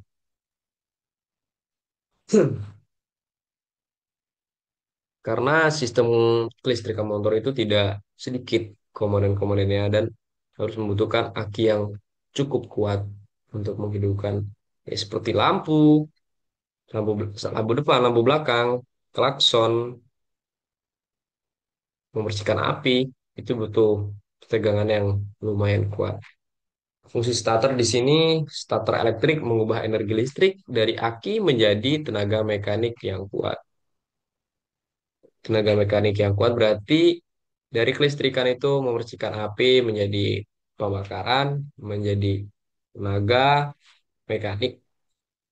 Ketika Anda menekan tombol starter atau memutar kunci kontak, arus besar dari aki mengalir ke motor starter. Selanjutnya, poros putaran mesin. Motor starter berisi magnet elektrik yang menarik gear roda gigi untuk bergerak maju dengan menggigit flywheel roda gila mesin.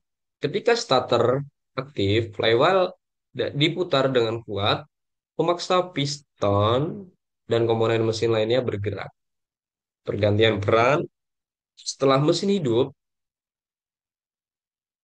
dan mulai berputar sendiri, spool mengambil alih untuk memberikan suplai listrik yang telah tadi yang di sebagai pemberi listrik.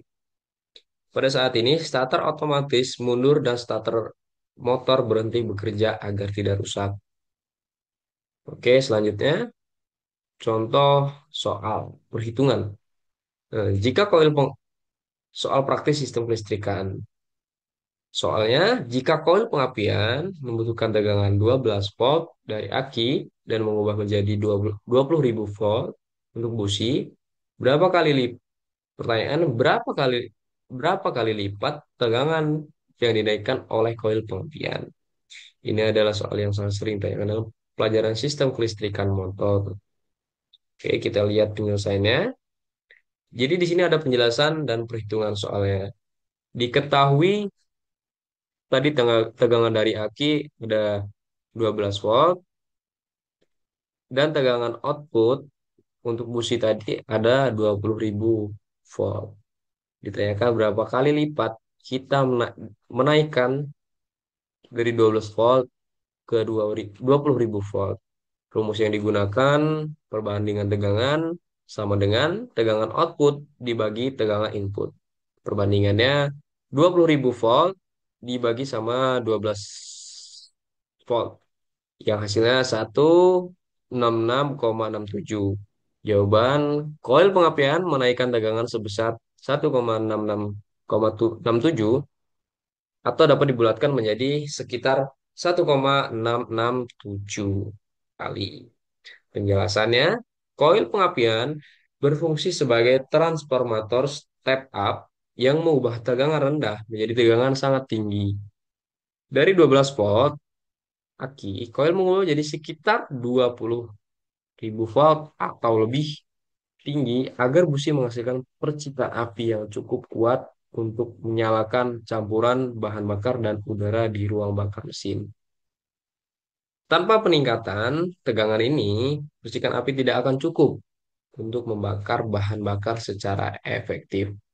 Jadi gunanya menaikkan tegangan ini agar percikan api dari busi itu lebih sempurna. Selanjutnya, tes. Nah, jadi sistem kelistrikan ini kan sangat penting. Jadi di sini ada tips merawat sistem kelistrikan motor. Yang pertama,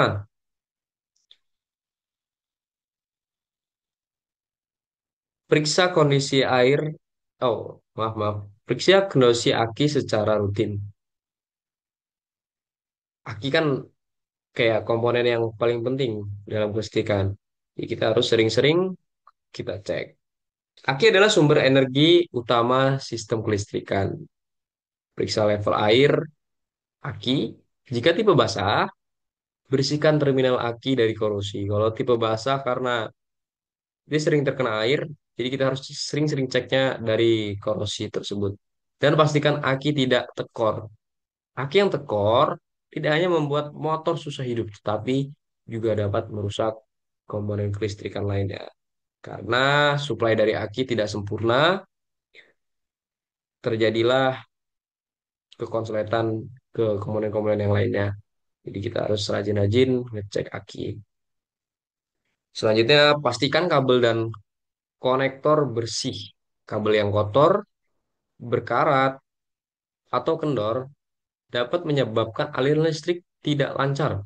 Bersihkan terminal dan konektor secara berkala, terutama di area yang basah. Seperti tadi, tidak agar tidak korosi. Pastikan semua kabel terpasang dengan kuat dan tidak ada yang lepas atau terputus. Ganti busi secara berkala karena pengalaman saya busi itu komponen yang gampang haus atau boros ya. Jadi kendalanya ketika ingin menghidupkan motor susah hidup dan biasanya kalau hidup pun suaranya tidak eh, sebagus busi baru Busi adalah bagian yang paling sering mengalami kehausan karena terus menghasilkan percikan. Busi yang sudah tua tidak menghasilkan percikan yang optimal. Benar, berarti menyebabkan motor susah hidup atau performa mesin menurun. Kenapa performa mesin menurun? Karena percikan apinya kurang sempurna. Ganti busi setiap 10.000 sampai 15.000 kilometer atau sesuai dengan rekomendasi pabriknya. Cek spool dan regulator jika motor susah hidup. Selain aki, kita juga harus cek spool dan regulator. Karena itu komponen-komponen yang sangat penting dalam sistem kelistrikan. Jika motor susah hidup, dihidupkan, atau lampu redup, kemungkinan spool atau regulator bermasalah. Kedua komponen ini sangat penting untuk pengisian aki dan suplai listrik saat mesin hidup. Jika ada gangguan, motor tidak akan mendapat suplai listrik yang cukup. Terakhir, jangan biarkan motor Anda tekor. Oke, selanjutnya kesimpulannya. Pen- Kesimpulan dari pentingnya sistem kelistrikan motor. Sistem kelistrikan motor bakar adalah fondasi yang sangat penting untuk hidup dan berfungsinya sebuah motor. Dari momen pertama kali Anda memutar kunci kontak hingga motor siap menemui perjalanan Anda, semua itu terjadi karena kerja sempurna dari sistem kelistrikan itu sendiri. Jadi kita sebagai pengguna, kita harus menyayangi motor atau sistem kelistrikan di motor kita seperti kita menyayangi pacar kita supaya terawat. Sistem kelistrikan motor bakar sangat penting untuk menghidupkan mesin dan fungsi kelistrikan lain seperti lampu dan klakson. Pemahaman mendalam, memahami cara kerja, dan merawat membuat motor lebih awet dan tidak mudah mogok di tengah perjalanan. Perawatan sederhana dengan perawatan sederhana namun konsisten. Jadi kita harus merawat komponen komponen kelistrikan di motor kita itu harus konsisten. Jangan setahun sekali kita ceknya. Kalau udah rusak baru kita cek. Jangan. Kita harus sering-sering kontrol karena sistem kelistrikan itu sangat penting. Motor bisa selalu siap dan selanjutnya motor bisa siap selalu menemani aktivitas sehari-hari Anda tanpa khawatir. Ingatlah bahwa setiap komponen sistem kelistrikan memiliki peran penting. Jangan jangan abaikan tanda-tanda awal kerusakan seperti motor susah hidup, lampu redup, atau suara aneh. Segera periksa dan perbaiki agar motor Anda tetap prima dan dapat diandalkan dalam setiap perjalanan. Dengan pengetahuan tentang sistem kelistrikan ini, Anda tidak hanya menjadi pengendara yang lebih paham, tetapi juga dapat melakukan pengecekan pencegahan dini terhadap kerusakan yang lebih luas.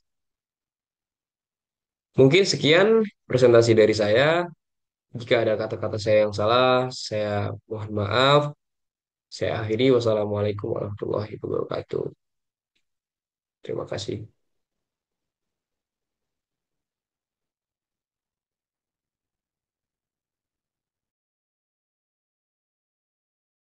Assalamualaikum warahmatullahi wabarakatuh. Perkenalkan, nama saya Muhammad Rifai dengan NPM 2454071016. Di sini saya akan presentasi mata kuliah motor bakar dengan judul Sistem Transmisi Manual dan Matic. Oke, langsung masuk ke slide selanjutnya.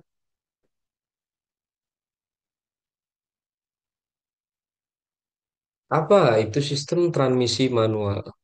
Yang pertama, transmisi transmisi manual adalah sistem perpindahan gigi yang dikendalikan sepenuhnya oleh pengemudi. Sistem ini memerlukan intervensi manual pada setiap perubahan gigi untuk mengoptimalkan performa kendaraan. Selanjutnya, ada pengoperasian. Pengemudi menginjak pedal kopling dan memindahkan tuas snelling secara manual untuk mengganti gigi sesuai kecepatan kendaraan. Selanjutnya, kontrol penuh.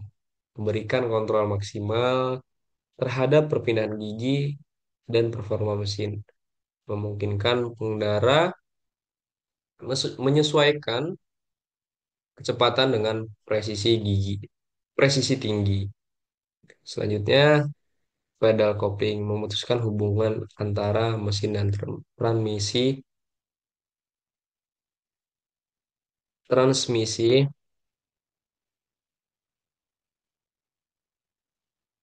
Terus selanjutnya, apa itu sistem transmisi matic? Transmisi otomatis atau matic adalah sistem perpindahan gigi yang bekerja secara otomatis tanpa memerlukan intervensi manual dari pengemudi. Jadi bedanya tadi tidak memakai pengemudi untuk mengendalikan transmisinya. Teknologi ini dirancang untuk kenyamanan maksimal dalam berbagai kondisi lalu lintas. Ya, ada otomatis perpindahan gigi terjadi tanpa pedal kopling diatur oleh sistem elektronik dan hidrolik canggih yang merespon kondisi jalan secara real time.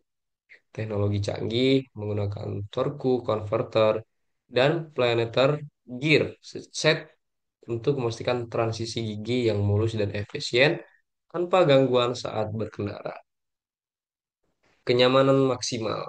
Ideal untuk lalu lintas padat perjalanan panjang, mengurangi kelelahan pengemudi dan eliminasi operasi manual yang berulang. Karena kalau yang manual biasanya lebih capek karena dia berulang-berulang gitu melakukan hal yang sama. Selanjutnya, komponen utama transmisi manual. Sistem manual sendiri terdiri dari beberapa komponen penting yang bekerja bersama untuk mengontrol perpindahan gigi dan transmisi daya mesin ke roda kendaraan. Yang pertama, yang pertama tuh ada kopling. Kopling, komponen friction disk yang memutus dan menghubungkan tenaga mesin ke transmisi. Dioperasikan melalui pedal untuk kontrol perpindahan gigi yang luas. Yang kedua, ada gearbox. Rumah transmisi berisi roda gigi dengan rasio berbeda, biasanya 5 sampai 6 gigi. Setiap gigi dirancang untuk kondisi kecepatan dan kerja yang spesifik.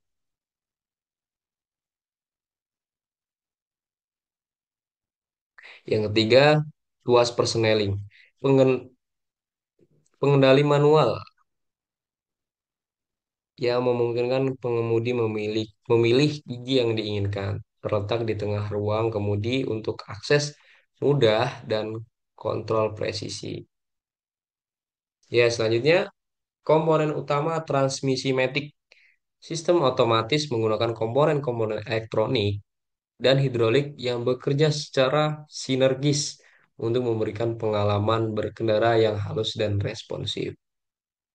Di sini yang pertama, torque converter menggantikan fungsi kopling.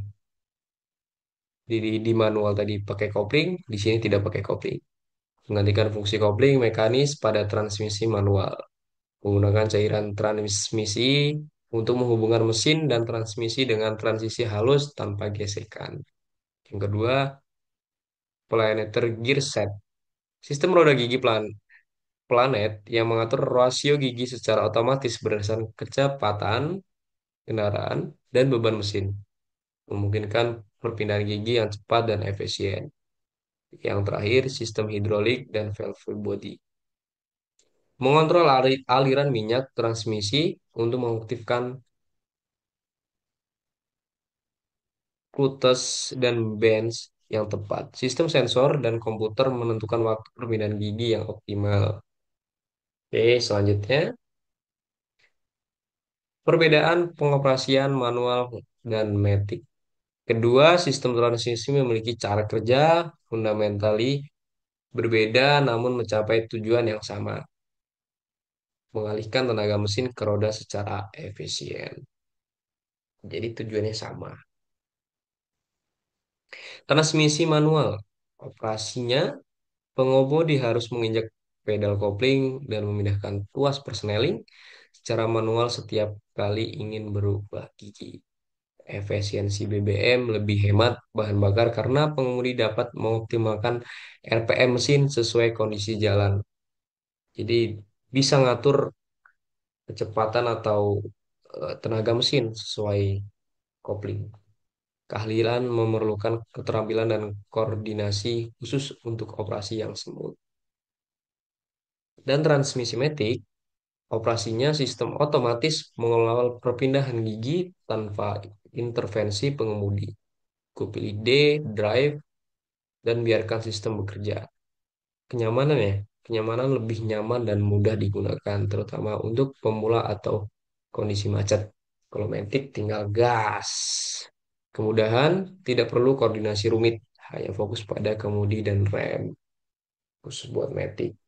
Oke, selanjutnya, di sini ada keunggulan dan kekurangannya. Setiap sistem transmisi memiliki karakteristik unik yang sesuai dengan kebutuhan dan preferensi pengemudi yang berbeda. Di sini manual, manual kontrol dan efisiensi. Keunggulan, kontrol maksimal, biaya perawatan lebih murah, spare part terjangkau, efisiensi bahan bakar tinggi. Kekurangan, memerlukan keahlian khusus, membuat tangan, kaki lebih lelah di lalu lintas padat, risiko rusak clutch jika tidak hati-hati. Selanjutnya, Matic. Kenyamanan dan mudah. Keunggulan sangat nyaman dan mudah digunakan. Cocok untuk pemula transisi gigi halus tanpa gemoncang. Ideal untuk hal lalu lintas padat seperti perkotaan. Kekurangannya, biaya perawatan lebih tinggi, spare part mahal, konsumsi bahan bakar lebih boros dibanding manual. Oke, selanjutnya, contoh soal perhitungan perbandingan gigi. Untuk memahami performa transmisi manual, ketika kita perlu menghitung gear rasio perbandingan gigi. Soal ini menunjukkan bagaimana sistem gigi bekerja pada gigi percepatan pertama. Diketahui pada transmisi manual gigi, gigi input A sama dengan 24 gigi, gigi counter gear input B 35 gigi, gigi counter gear percepatan C 15 gigi, gigi percepatan output D sama dengan 35 gigi. Pernyataan, hitung perbandingan gigi di rasio pada gigi 1. Penyelesaian soalnya, penyelesaian soal perbandingan gigi. Mari kita hitung perbandingan gigi menggunakan rumus yang sesuai dengan skema transmisi manual standar. Rumus perhitungannya rasio B kali C kali D kali D perkalian silang, langkah-langkah perhitungan, substitusi nilai, gear ratio 35/24 dikali 36 per 15, hitung fraksi pertama, 35 tambah 24, 1,458, hitung fraksi kedua, 35 tambah, maaf, dibagi, hitung fraksi kedua, 36 dibagi 15, 2,4, hasil akhir, ratio 1,45 dikali 2,4 dan hasilnya 3,5. Interpretasi hasil perbandingan gigi 3,5 artinya poros input harus berputar 3,5 kali untuk memutar poros output roda sebanyak 1 kali pada gigi 1. Ini memberikan torsi maksimal untuk akselerasi dari posisi berhenti. Oke, selanjutnya kesimpulan dan pesan penting. Memahami kedua sistem transmisi membantu Anda membuat keputusan tepat dalam memilih kendaraan sesuai dengan gaya berkendaraan dan kebutuhan Anda. Seperti manual, biasanya tenaganya lebih kuat buat bahan angkat-angkat barang karena kan bisa diatur kecepatannya, kecuali beda sama matic. Fungsi sama, transmisi manual dan matic memiliki tujuan identik. Mengalihkan tenaga mesin ke roda dengan efisien dan aman. Dua cara kerja berbeda. Manual memerlukan kontrol manual pengemudi. Matic menggunakan sistem otomatis canggih untuk operasi yang semalas. Tiga, kontrol dan kenyamanan. Manual memberikan kontrol penuh dan efisiensi bahan bakar. Matic menawarkan kenyamanan maksimal dan kemudahan berkendara. Cuman lebih mahal lah perawatannya juga. Pengetahuan teknis. Memahami perbandingan gigi dan komponen transmisi membantu mengoptimalkan performa kendaraan dan perawatan yang baik. Yang terakhir, pilihan personal. Ya, transmisi sesuai dengan gaya berkendara Anda, kondisi lalu lintas, budget, dan preferensi kenyamanan versus kontrol. Jadi mungkin presentasi saya. Jadi mungkin ini presentasi saya. Jika ada kata-kata saya yang salah, saya minta maaf. Saya akhiri. Wassalamualaikum warahmatullahi wabarakatuh. Terima kasih.